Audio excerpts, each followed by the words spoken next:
So welcome everybody to today's episode of the Making It Real podcast, the podcast for founders who take action. Today is a very special day. I'm super excited. My personal pleasure to have the serial entrepreneur, business angel, VC, one of the most experienced guys in the entrepreneurship scene from Berlin, but being active worldwide in all kinds of ventures, Michael Brehm, how we call him, or Michael Brehm internationally, on our show. Michi or Michael, so great to have you. Thank you, Jan. It's a great pleasure to be with you. Wonderful. So we'll always kick it off by hearing your personal story into the entrepreneurship domain. What was it that you made it real, that you started the first venture, and how did that come about? That's actually already quite a while. Actually, when I still was at school, when I was 15, and I grew up in the south of Germany, close to the mountains. So I figured everybody was starting to snowboard in the 90s, and all the clothing was about 3 times as expensive as for skiing. So I thought I can do this as well, and then started my own snowboard label. And I took 2 things, and I was like 14, 15 years old. Drove my parents crazy because I wanted to quit school and go into the fashion industry. And as you can imagine, they weren't really excited about this. But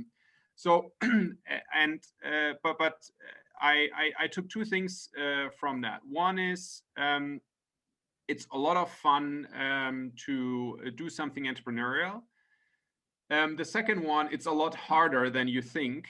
And to build a decent company as a side gig next to school or maybe next to something else is hardly possible. And then I decided to first finish school and later university. But I said, I definitely want to either work in a startup or found a startup myself. But once I do this, I will do this 120%, and not just a little bit. And then I studied. I worked for a bank for some time, and then joined the founders of a social networking site, which have just started out of a student department in Berlin for a company called studiVZ, and we managed to build that into the fastest growing and largest website at the time in Germany. So we actually doubled our user base every 2 weeks. We had, at some point in time, we had I think 50% of everybody who had an internet connection in Germany on a daily basis on our website. So it was really, we had more traffic in 2008, 2009, I think, than the 10 largest following websites together. And brought social media to Germany and also Austria, Switzerland, and several other European countries. So that was a pretty exciting time. And then we sold the company for roughly 100 million. And that, I mean, we had many investors and several team members. But it was amazing from a reputational perspective, as well as gave me the first financial means to kind of do many things afterwards. So that was kind of what got me started. Super exciting. I'd like to zoom in on that one. studiVZ, a huge success story in the European space, was virtually when Facebook started this head-to-head game. And actually there oftentimes you say the amazing founders can only come from the US, or the big business are built there. And you actually, competing in a way head-to-head with studiVZ, you won the market. At exit, I think you had north of 90% of the market share. You just as well explain to us a bit the volume of that business. If we go to the very early stages there, what made you, I think you were working in an investment banking company, what made you change and quit a well-paying job, having studied, you now have this nice income, so to say, okay, I'm going to join this crazy startup that has brutal competition. I think Facebook had obviously much better resources to deploy, and so that you say, no, I'm going for this. So I think first, it was not everybody. If you hear what people do, or they do a change, that they have an idea to found a company, it's rarely that this is this stroke of genius somebody has under the shower, but it's very often a process. And this decision was, in the end, was a process of 10 years from when I was like 15 to when I was 25, 26. And I had hundreds, literally hundreds of ideas that I kind of thought through. Sometimes I even wrote some presentations, business plans on it. Sometimes I tried a little bit. And so I think I had a good idea in a sense of what do I want to do, what not.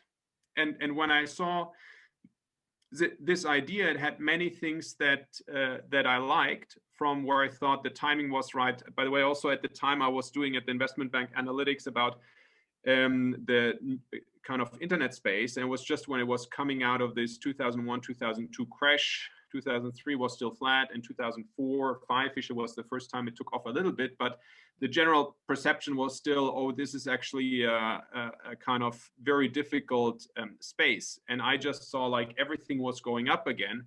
Penetration of access, broadband speed, cost for storage went down, or for computers at the time. So it was this path, and then when it came, I thought, okay, I have to do this. And it was a little bit awkward because I quit, I think, 3 weeks before the bonus was paid out. And normally at investment, the bonus is like normally makes up the same amount that your fixed salary would be, or is. And when I quit, my boss asked me if I understand the concept of investment bank, because you work very hard for 12 months, let's get a bonus. And if you want to quit, you quit then. You don't quit 3 weeks before. And he said, you're also not going to get 11/12 of your bonus. You only get 0. I said, I understand this, but do you understand the concept of viral growth and of social networks? And like every day counts, every week counts. I have to do this now. And as you said, there was already competition and there was more to come. So I felt like literally I had to do this immediately, or maybe this opportunity would have gone. But it was, in a way, it was really this path of several years. And there are many other examples, even like Instagram. Everybody thinks just of the 2 years that the two founders took it from Instagram till the exit. Amazing success story. What people forget is that for 4 years, they were struggling with different concepts, basically living in a super tiny basement in Silicon Valley, and all of their friends making jokes about them, how nothing that they work on is kind of working out. And it's super tough to stick to that. And if you do this, then if an opportunity arises, you're in the position to grab it. Mm-hmm. How did you actually meet the co-founders? How did it come about that they said, okay, that you say, okay, this is my opportunity, let's go for it? So we were introduced by a common friend, and then I met them, and I thought that they were very complementary from our skill sets. The idea was great. I thought, hey, I saw that internet like penetration usage was going up, monetization was going up. I thought there was a very clear need. I was still like fresh out of university, so I could see that like how social networks would appeal to young people. And so my only question was, do I think that for one, we could get people on the platform on, and the second one, would we be able to execute? And I thought, well, that's a risk I'm willing to take, and I think I can help with it. So that's why I ultimately decided. Oh, and one thought was, if you're young, and then I thought at the time, okay, if this doesn't work out, what's my risk? My risk is I spend 1, 2, or 3 years on it. But if I go forward, and if I'm 65 or 70, how much of a difference will these 1, 2, 3 years have made? And the answer is, or was for me, probably it won't make any difference. If you work for 30, 40 years, if it were 3 more years, it doesn't really matter. But I said, in case it works out, then it will make all the difference. And that was what made it easy.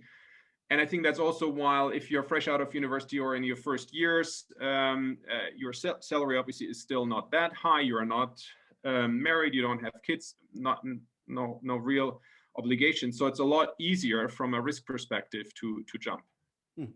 Wonderful. So we see you then quitting your job. You just have forgotten a big bonus. Now you're in this space. What was the game plan? Because we have quite some people out there that want to start consumer web companies or consumer app companies. We had the founder of Yodel as well, Tim Schmitz, who was talking about how they made Yodel big, and now they had some amazing success in one country like Finland. I think 30% of the whole population, a certain age group, is on Yodel as active members. What was it? What was the game plan kind of for studiVZ, knowing that there was Facebook, but there were as well a bunch of other ones, really well-funded ventures, and everybody hoped to get that social graph online, to get the students online. What was your game plan? Well, I think first of all, actually, there were quite a few who were not focused. So we always said we want to get the students, and even at the beginning at the studio, we were even more narrow. We said, okay, who would be the best users, and we figured out from some early data that most likely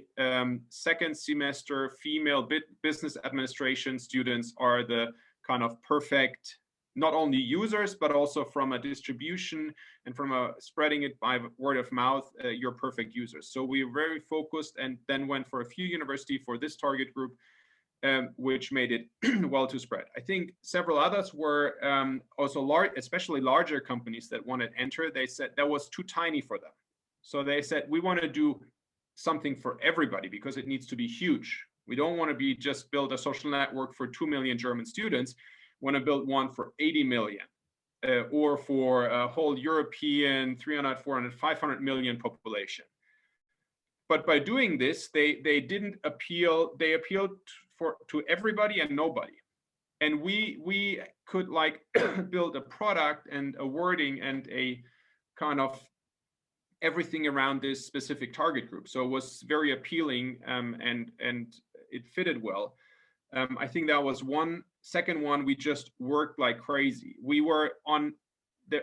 If you look at 10, 20 kind of potential KPIs, why a company should be successful, I think none was in our favor. We had zero experience in building a startup. We had by factor 10 to 100 less money. We had super young people. We had no network. Basically, of everything, we had nothing. But we said, okay, we hopefully understand our target group really well, because we were close to the students. And secondly, we just worked day and night. I mean, at the beginning, Saturday, Sunday was a core working day. And then after half a year, we introduced as a huge benefit, half of Sunday we was free. It was so extreme that at a certain point of time, we had, I think, over 10 air mattresses in our office because so many people would sleep in the office overnight. And we said, it's okay if we kind of don't win and if we lose. But the one reason we really don't want to lose is because we don't work hard enough. And so that was, I think, hard work. And it's insane as a startup at the beginning how much people work. It's like really going, in many cases I've seen this, is going to the limits of your physical and psychological boundaries and borders. You've started other ventures afterwards, but I think this is as well as a fascinating point and a struggle for many, kind of how much effort, what's the life like? And so would you say, is that looking back at the studiVZ and later on, you started other ventures, is that almost required in the first couple of years that you do have to put in so many hours or so? Or would you say now, having done a few, maybe we should have like found some way to better delegate or some other form to actually make it work? I mean, 100%. There are in many things that I would do differently, and I have done differently, but still. And obviously, you also have to work so much because in many ways you're so inexperienced. You do everything the first time, you do many mistakes. But still, building a company from scratch is always an incredible amount of work. And it's a huge, in a way, issue that it's just really hard at the beginning. And I've, this, everybody dreams about, I just do a little bit of work and then suddenly there's this huge company. And obviously the most famous is this 4-hour work week from Tim Ferriss, I think. And you know, but what's really funny, if you read the book, at the beginning, he describes like for the first 8 years, he worked 16 hours per day plus weekends to then be able to just work 4 hours per week. Dude, Absolutely. I mean, that's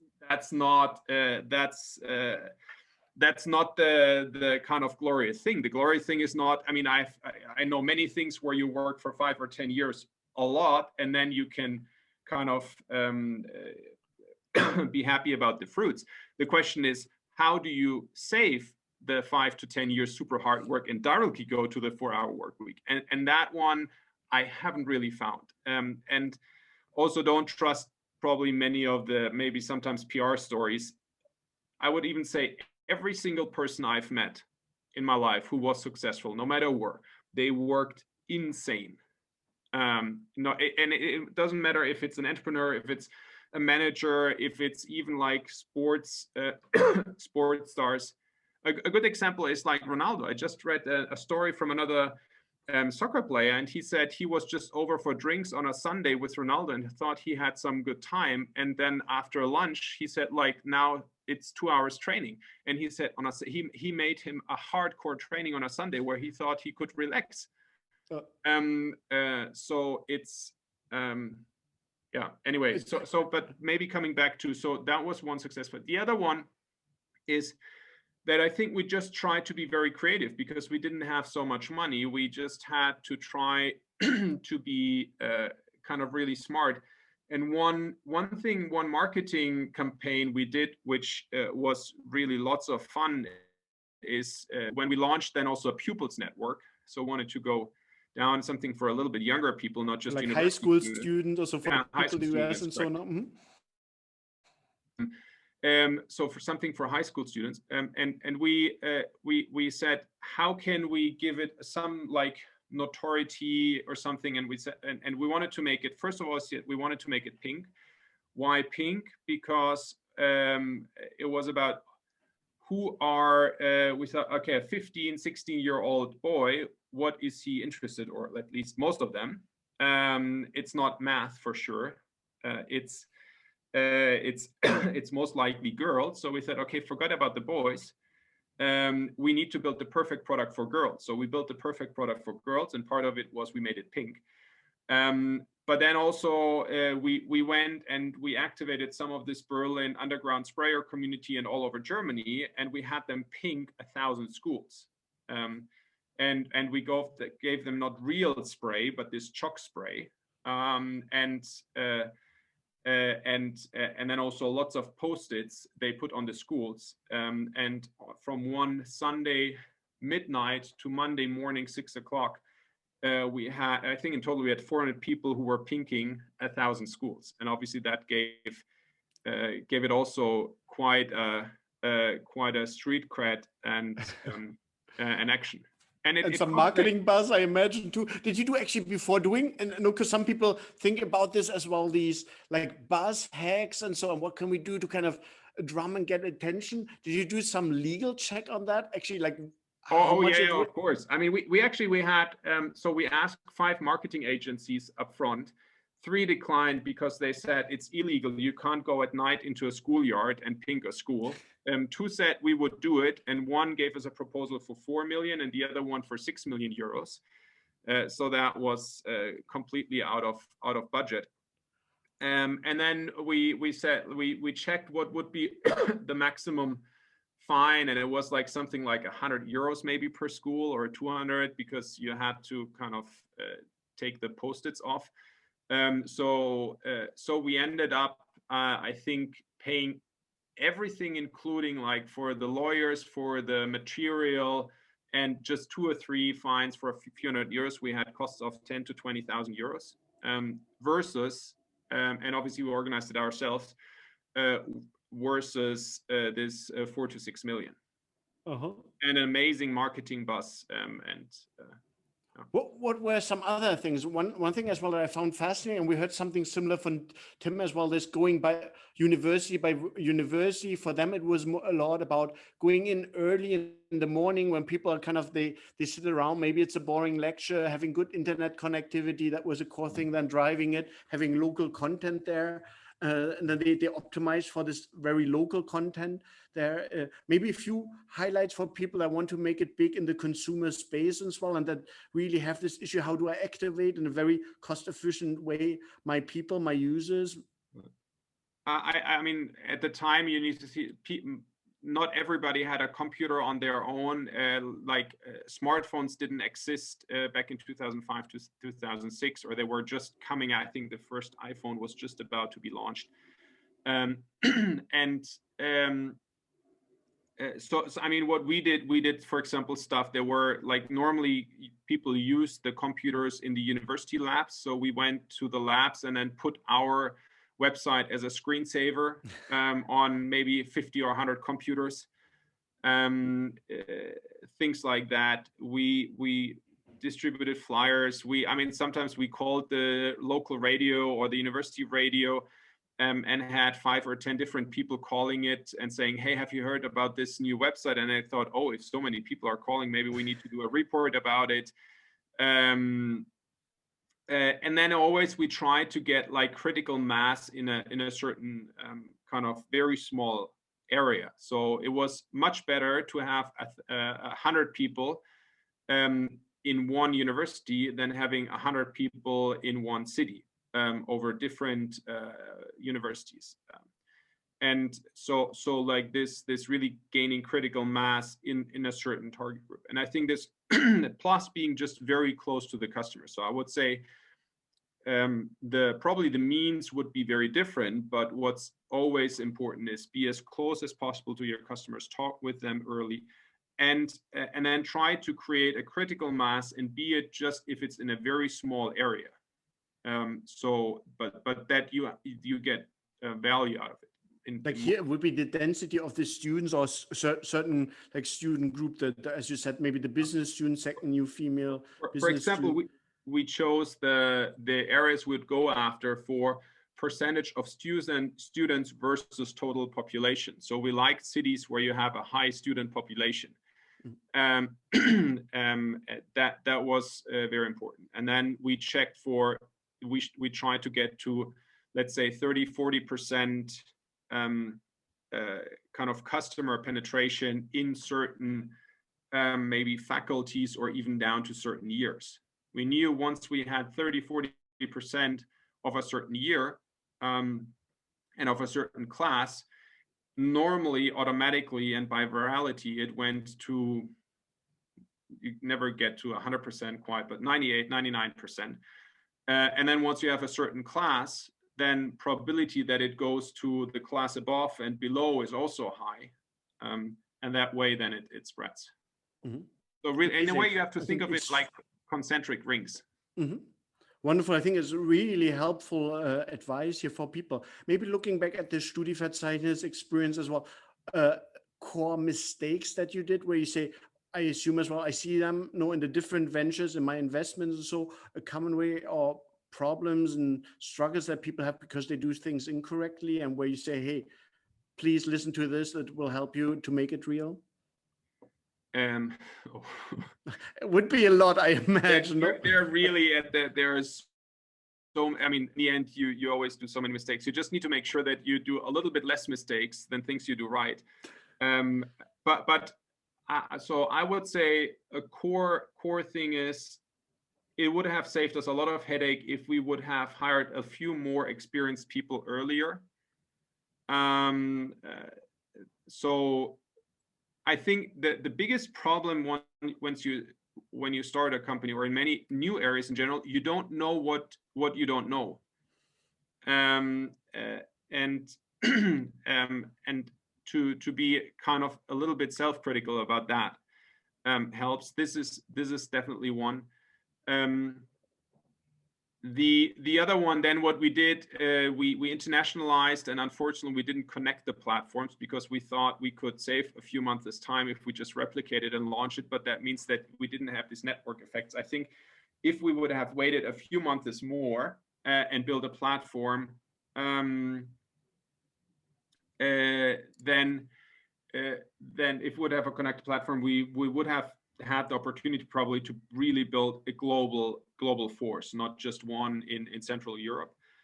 So we at a certain point of time, we had a separate website in France, in Poland, in Italy, a lot in Latin America. Actually, we're in 4 or 5 Latin American countries, and they were all kind of successful, but it lacked the connected network effect that it would have had otherwise, which is a little bit sad. And then the last one, I mean, we sold the company end of 2006, beginning of 2007.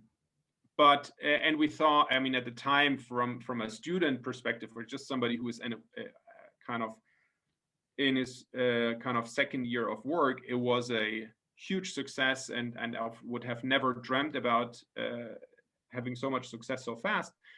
But looking back, I mean, the company was valued just 12 months later. It was valued 10 times of that, and was even bigger.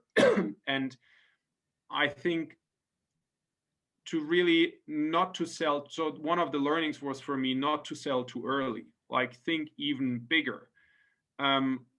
Obviously by now there are also a lot more means, and people say, hey, at the time it was still like, oh, you can't sell shares. Either you sell everything or nothing. And even if you sell a tiny bit, you're not committed, which is completely really stupid. I mean, at the time we're living off a few €100, and I was living on an air mattress in one apartment that I had, in one little room that I had subleased because I couldn't afford more. Fascinating. There's actually to have a parallel. We had Lukasz Gadowski on the Making It Real podcast as well, and he actually said exactly that as well. That was a core learning for him. Seems like every time you have a huge accident, so you feel like, looking back, you always sold in a way too early. So at times it would be just like, let's build it out even more, no, in a way, and to really think gigantic there. I think that, I mean, one of the core learnings for me is one tends to overestimate what you can achieve in a very short amount of time. In 1 or 2 or 3 years, everybody is super impatient, but you really underestimate what you can achieve over a course of 10 years. So over the long term. So that's, but overall, I mean, it was a great success story. It paved the way for a lot of people from our investor side, from employee side. It's amazing how many great careers came out of it. And as we also, because we scaled so fast, we had to solve a lot of really complex technical issues. We had one of the largest server farms in Germany at the time, and a lot of experienced people. So, for example, the CTO for 4 years for Zalando, which is now a huge company at the beginning, was one of our lead engineers that then switched to Zalando, and there are like dozens, if not hundreds, of these stories. Mm-hmm.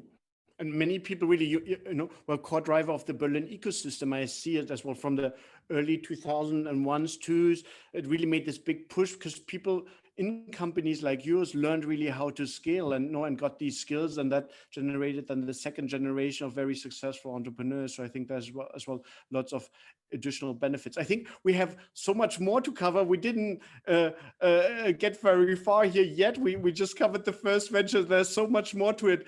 I think roundabout we could do another 5 minutes or so, but I think definitely as well we'll have to do almost a second follow-on episode here of this. What I definitely like to cover is, so you helped launch and grow Rebate Networks, which was a big success. You launched a VC, Redstone Digital, you as well right now. And I think quickly zooming forward now to the current venture, you co-founded i2x.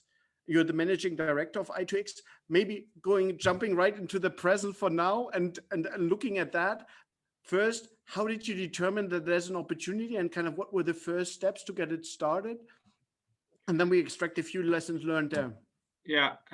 So after Rebate was e-commerce network daily deals website, which became quite large. We're in 30 countries, 10,000 employees, and out of them 2,500 telesales and customer support agents. And I figured how incredibly difficult it is to run large service and sales organizations, not to speak even for scaling it.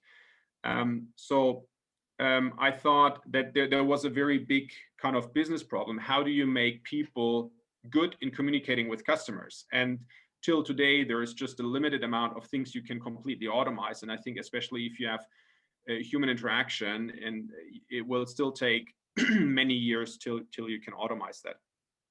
But so that was one. The other one is that I thought I wanted, for my next company, I wanted to solve a very complicated technical problem. And I thought, okay, what's complicated? And then you say, okay, genetics is complicated, astronomy is complicated, but then also human speech. And I have no clue about astronomy and I have no clue about genetics. So I thought about human speech, about software. That's something I'm interested. I'm interested in AI and in machine learning. I want to dig deeper into it. So I thought I can combine an interesting problem with a clear business need. And if you go like, what makes humans? Humans are defined by their brain, by their hands as tools, but then also by their voice and their ability to speak and to communicate with each other. Why are we so successful as a species? Because we can communicate very complex topics. And I thought, if I build a software layer on top of the human brain to augment the human communication and help people to communicate better with each other, it's kind of in a way like cracking the code for humanity. And I thought that was a very nice and actually it's still today a very complicated problem to work on. And that's why I decided there, and the very clear market need. So we're building a software that taps into telephone calls, sends them to the cloud, transcribes them. We've built our own speech-to-text engine, then analyzes it and sends back in real time, so within less than 0.5 seconds on the agent screen, tips what they can do, plus a whole suite of analytics tools for near real time and post-call analytics for team leads, for managers. and that way we really help the organizations to interact better with their customers, but also, and that's great, really support the agents, the people who work on the ground, to do a better job, to maybe get more bonus, to have a more fulfilling kind of career. And so far it's going quite well. We're quite happy. Mm-hmm. Tell us a little bit where you are right now in terms of, so how many years in are you there? So we're now in a fourth year. We have 50 people, extremely product focused. So probably 80–90% are working on the product. Very engineering driven, several patents, several large companies, several smaller and medium-sized ones, and yeah. So and are growing. But one of the learnings also from Rebate, where we had like these close to 10,000 people, is I want to keep it as small as possible. Rather try to scale with tools, with technology, with software. It's like running. The more people you have, the more headache you have. At least that's my learning. What was that as well one of the drivers? Because as you said, I wanted to tackle a really big technology challenge. I was thinking, like, why would you self-impose yourself, to have to do that, right? Yeah, so I thought. No, sorry. No, it's a good question, but it was really, in a way, I've built kind of large companies, two large companies before. I mean, one basically brought social media to Germany. And the other one was just out in every perspective, from an economic business perspective, large. But I thought it was it something I was extremely proud of to tell my children. I thought I wanted to make something where I thought is like really special. You're working on the frontier of what's technically possible. And it was just more for me, probably a personal desire or challenge, where I wanted to prove myself I can work on something that's just hardcore difficult. And so I thought, hey, trying to crack the code for humanity and trying to crack the code for human interaction and communication is something that I like. If my kids ask me, what are you doing? I tell them, hey, I'm building a robot. I think that's cool. And that's probably one of the drivers, apart from just trying to build a really useful platform. Mm-hmm. We do have quite some people out there that are interested in starting these. They are more, maybe at times have a very engineering background. They have these big let's say, engineering tech challenges that they work on, or they've discovered there's something. Oftentimes it sounds then as if the development time, the lead up time to actually get revenues in and so is quite long. That's the classical like 3, 4, 5 years or so, easily till you get to market to actually sell it, which then begs the question, how can you finance this in the meantime? Obviously, having a reputation, so now would help. What would you advise people that have, that focus on the big tech challenges, the big technology challenges, solving really big technology problems? How could they get started? How could they get that confidence to make it real? So I think, luckily now there is a large enough ecosystems of investors on every stage to also support really large and bold ideas. One of the things, first of all, is it to try to have a clear vision and be very convincing. And one of the things, sometimes more technical people, they are in love with their technology, but they can't really pitch in a way the market, the vision. So I think that's something to really work on somebody's pitching and even sales skills. If you're an entrepreneur, you're always in sales. Even if you think you're not, you have to sell to win employees. You have to sell, obviously, to win customers, but then also to get partners, even to somebody to lease you just an office because you're a newly founded company. Why should they lease it to you and not to the lawyer? You need to sell, obviously, to investors. So you're constantly selling and pitching. So that's something I would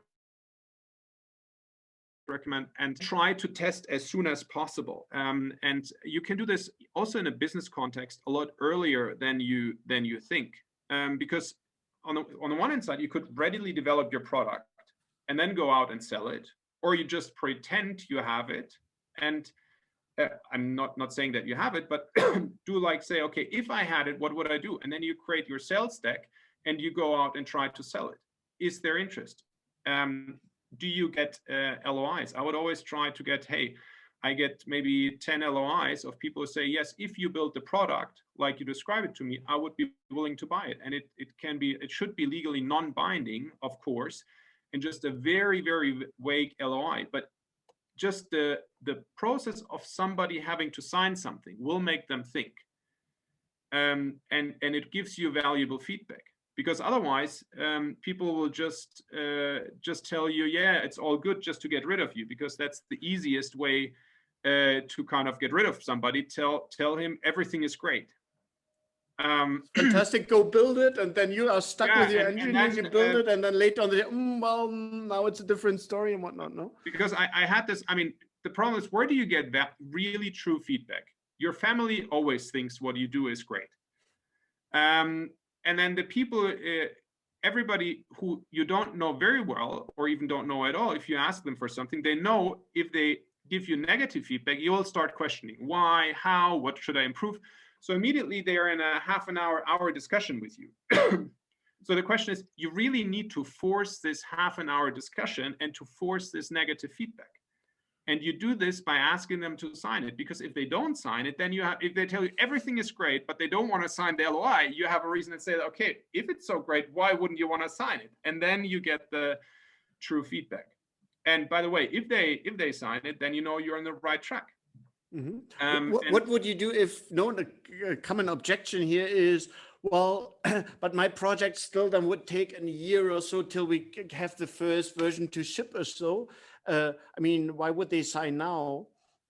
Well, they don't have any risk. It just, look, I just would like to have some kind of security, or I would just have some indication, and it tremendously if with like potential co-workers, maybe with a potential investor. Normally, if you ask people nicely for something, and if you're friendly and say, hey, I'm not going to take a lot of time, just maybe 20-30 minutes, normally people, or at least, I don't know, every second one would help you. It's always, if people feel you're passionate about an idea, they oftentimes also, they get passionate themselves and they think it's cool. So but also that goes also back to how how much time it could take. For example, with I mean, you mentioned Redstone, which is so a little bit different topic, but similar to the B2B space. It's a company that advises large corporations in investing into startups. Now, this is something that takes sometimes years. If you discuss with a large corporation, it's about strategy, which startups, which areas, should we build a fund, shouldn't we? It took a few years to convince the first customer. And then you just have to hustle, and maybe you do some advisory business on the side. And by now, it's the world's leading VC as a service company that basically builds VC funds to third-party specifications, be it corporations, be it financial investors, in specific industry sectors. And also, and I was just also speaking there with the founder and CEO, and he said, look, it's really amazing how much you overestimate the first years, what you can do, but how much you underestimate what you can do long term. Mm-hmm. So then as well, really the call to action, go in there with a mindset. This is not a sprint. It's really to build something over time. And well, definitely, I think core lesson learned here, it is a tiring process as well at times. Don't think that it will be easy, a walk in the park and so on, and everybody will celebrate you. There's a lot of work days, a lot of dark days, like, like in many areas too. Yeah, that's also, for example, I think there are two things which, because of that, are really important. And one is, in a way, passion and resilience. So because it's so hard and there will be so many setbacks, if you're not really passionate about it, it's easy to give up. And it's like everybody around you, normally they make a career. Some people work for, let's say, scale-ups, successful tech companies, other maybe for large corporations, and they climb the career ladder, they earn more. And then you think, oh, I'm the only stupid person out of my whole friendship kind of circle and out of my university who is working on this idea, and it doesn't get really forward, and I don't know if it's going to be successful. And it's easy to do this for 3 or 6 months. To do it for 12 months is already hard. For 2 years or 3 years without knowing what happens, and everybody around you, they kind of build their career. That's tough. And so that's why I think an important factor is passion. And the other one is, it's quite interesting, it's really timing. No matter how great your team is, how much funding you have, if you have a wrong timing, it doesn't help. So now, if I look at ideas or also investments, etc., I really think a lot about timing. What's interesting is there are very hugely successful e-commerce companies out of the 90s, but there's no really successful, I think, social network out of the 90s. Because why? It was the wrong timing.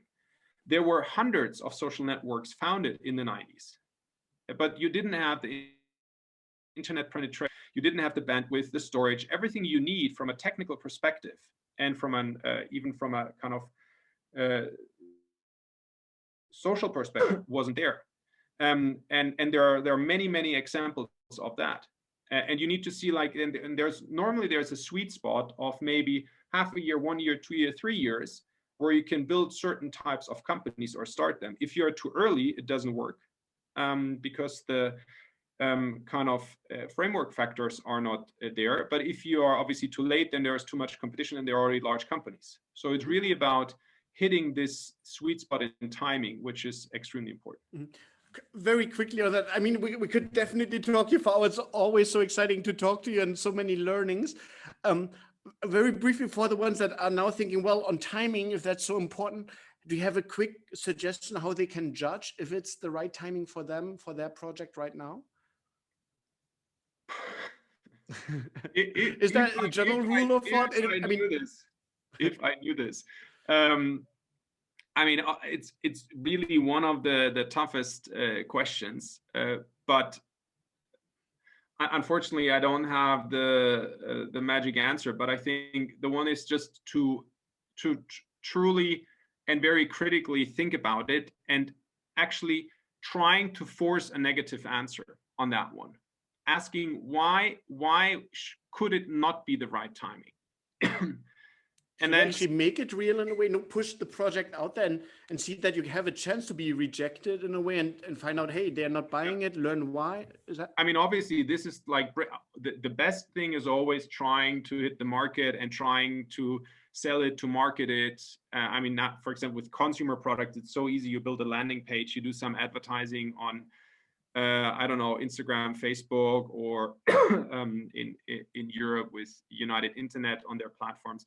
So that's easy. That's the best one. But then also, like, from a, I mean, and there are many different ways. Sometimes from a regulation perspective. Another one is like in Europe, the bus market was kind of deregulated, and there is now Flixbus, where they have built, once it was still possible to ride buses, but they have built a huge company. But they founded the company shortly before there was a new regulation that would free the market, and you had a window of literally a few months where there was the best timing to found this company. There were companies that have been built 2 or 3 years earlier, and they obviously were too early, and the market was not deregulated, so they weren't allowed to operate. And then the ones that came a year later, and even like, for example, Deutsche Post founded a bus company, but a year later, and they weren't able to then win the market because at the time Flixbus was already so large. Mm-hmm. Wonderful. Maybe for now, because we definitely have to do a follow-on session here, maybe for now, having started these many ventures, looking into investing and supporting other entrepreneurs that launch businesses, what would you say for you personally is the thing that you personally enjoy the most of all of these challenges, solving these challenges, these rides? I would say it's clearly two things. One is it's just amazing to kind of be part of a process where at the beginning you have nothing and then you create something. This creation process, building something, being creative. This is really a lot of fun. Secondly, you normally in technology and in startups tend to work with a lot of very smart, very ambitious people, and that's also great. Like, it's in a way inspiring and motivating to work with other smart and motivated people. Wonderful. Well, Michael Brehm, we went a little bit over the normal time here, but it was just so fascinating, so many learnings. Thanks so much for sharing all of that, and much looking forward to see you move forward and reconnecting then in the future. All the best. Thanks so much. Jan, thank you very much. Bye-bye.